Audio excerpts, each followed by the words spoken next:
two of them and now you be happy?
If you love your country, put your flags in the air.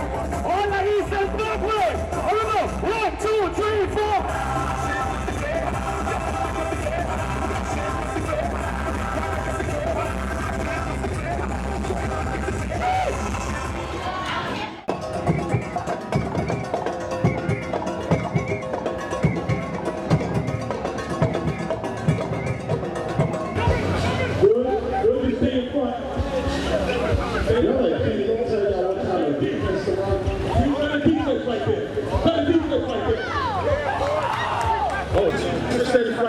This ain't jigger. This is New York City basketball right now. You make it here, you make it everywhere. I wanted to know, like, for the folks out there that don't know you, right, how did you get started? Well, in the parks right here, these kind of parks, this is where you get started. Playing basketball, falling in love with the game, being able to use a tool for basketball to get you in other places. So this is how it started. When he was younger, and this is how we're here today. And to one I got a call from Kamani. Kamani played on the A-Line program, and now he's kind of like Bob McCullough said, he's teaching one, teach one. Because he has, with his New Heights program, probably the best basketball teams, not only in New York City, but around the country. Because all his kids get recruited by the top colleges all around America. And we got kids going from UCLA to St. John's, all in between. So let's first give it up for Kamani as well, before I bring these two next to the musical time. I want to raise your hand and let everybody know. Okay, thank you. So, again, bring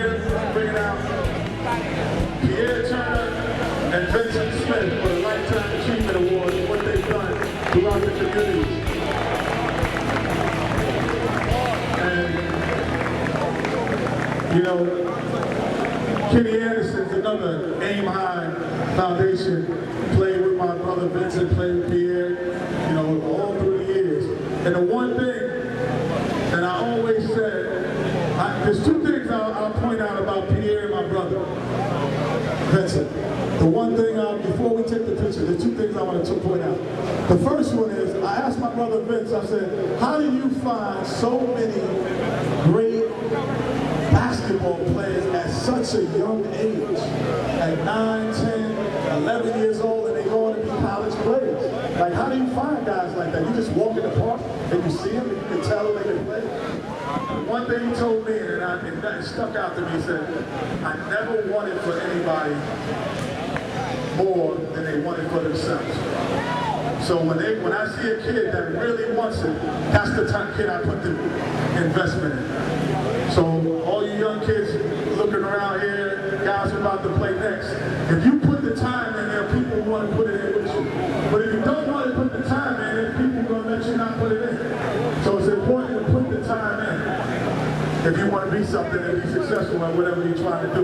And the second thing is, all these NBA players, Lamar Odom and everybody else, including myself, Kenny Anderson, these two guys has never asked for a check from any of them. They do it because they want the help. And that's a big difference, and that's what we got a lot of people about. So let's give it up again for Pierre Turner and Vincent Smith. Young people. Education. Okay. Because that's going to open the doors for everything. Okay. You want to be a good basketball player, if you're a great student, and then you all of a sudden a good basketball player is going to help.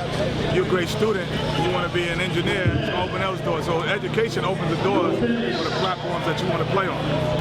My favorite athlete as a basketball player was two guys, Walt Frazier, Earl Monroe. Nice. Those were, guys that I looked up to, played with the New York Knicks. Everybody wanted to be wanted to wear number 10 or number 15. Clyde was probably my favorite. Dr. J was who I wanted to emulate as well off the court. He had such a cool demeanor. Then my dad. Okay. That's it. That was your inspiration. No question. As y'all know, this is a Groove Fire Group production. This is Orlando, the Big O. I pledged at Howard. The Big O. The Big O. And not the little one. The big one. So Earl Monroe is my frat brother too. So Groove Fire Group. All right, Self-determination, self-respect, freedom party.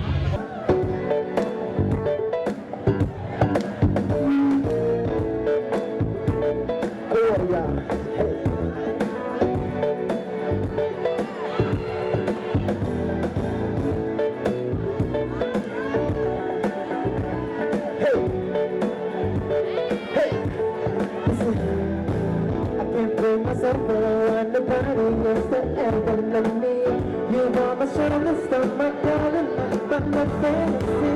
This kind of minute I would do anything I would love you. You're at the top of my list 'cause I'm always thinking of you. I still remember in the days when I was scared to touch you. How I spent my day dreaming, calling, and I said I love you. You must know that I had a feeling deep within. That's when you opened up your heart. You told me to come in all my love. Sing it, y'all. Now this is from you. It's never too late. I just don't wanna stop all my love. Me and crazy, your arms is never too late.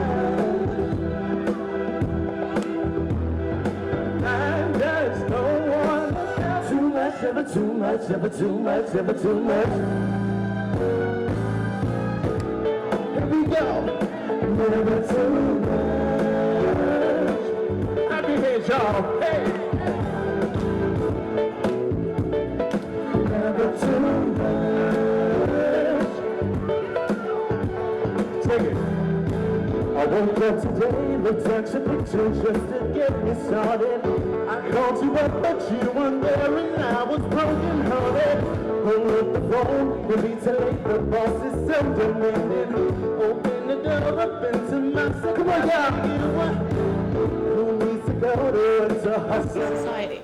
And so based on the principle of this book, we actually create this curriculum called Transforming Your Mind Interactive Teaching Initiative. And as she mentioned before, is we wanted to take the very thing that society said is dysfunctional, turn it around and teach it. And we start with the male population. We are going into the female prison as well. And the reason why we start with the male population, because we believe that men are the foundation. And when the foundation out of place, society suffers. And we see the evidence of that today. And you may say, well, they're a deadbeat father. Well, they're only deadbeat father because no one have ever taught them otherwise. You know, this is what we're going to get to right now. What is your name, my friend? Carolyn Johnson. And your name, my friend? Valerie Bradley. And what did you all wrote together? What y'all put together? It's the Harlem Travel Guide. It's the first comprehensive travel guide about Harlem exclusively that's been published. And we did it because most of the travel guides in New York only contained 2 to 3, maybe only 1 page about Harlem, as if that's the only thing that happens in Harlem. Ladies and gentlemen, I want you to meet, what's your name, my brother? My name's Kenley Dillard. What's the name again? Kenley Dillard. Give it up again. Kenley, give it up. Thank you. How are you, my brother? Great as usual. Good, good. I remember a couple of weeks ago we was at Professor McAllister's, we were up in the class, and you were drawing sketches. Tell us a bit about how you started that, sketches. Well, I've always drawn. I've drawn my entire life. I grew up with artists in my family, both sides. My dad was an illustrator. Oh, he was an illustrator. Oh, yeah. okay. Like, are you familiar with like Tales of the Crypt? Oh, and okay. those creepy magazines. Oh, all right. Well, he used to draw things like that, but he was very proficient in portraiture, drawing people's portraits. In what way? Well, he could paint anybody's face. Okay, now, right now you have a picture right here of Miss Flynn. Miss Flynn will be a part of one of the later shows. Now, this is a picture of Miss Flynn. Now, Orlando, I want you to go back in the camera, and I want you to, at home now, I want you to sit back here and picture. We're going to show you that same picture, and we're going to show Miss Flynn. Give up with this. Yeah.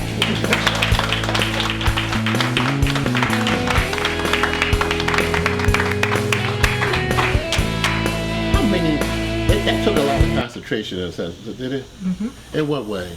Well, I have to look at everything. I have to look at the symmetry. I have to look at each feature. I have to look at the overall picture, the composition, everything, light and shadow. All of those things have to come into play whenever I'm sketching something. You have another sketch, let me see, you see here. Yeah, as a matter of fact, when Orlando and I were on our way over here, I did this from memory. Okay. I saw this lady pushing a shopping cart. She was kept on going, across the street and back again and approaching garbage cans. So, yeah, she's down on her luck.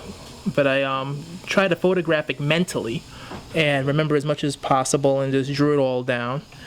That's something that I do on a regular because I am a comic book artist and, I can't always have a camera on me at all times. Yeah. So I have to look at things and remember them and then draw them. We hailed at the twilight's last gleaming, whose broad stripes and bright stars through the perilous fight o'er the ramparts we watched were so gallantly streaming.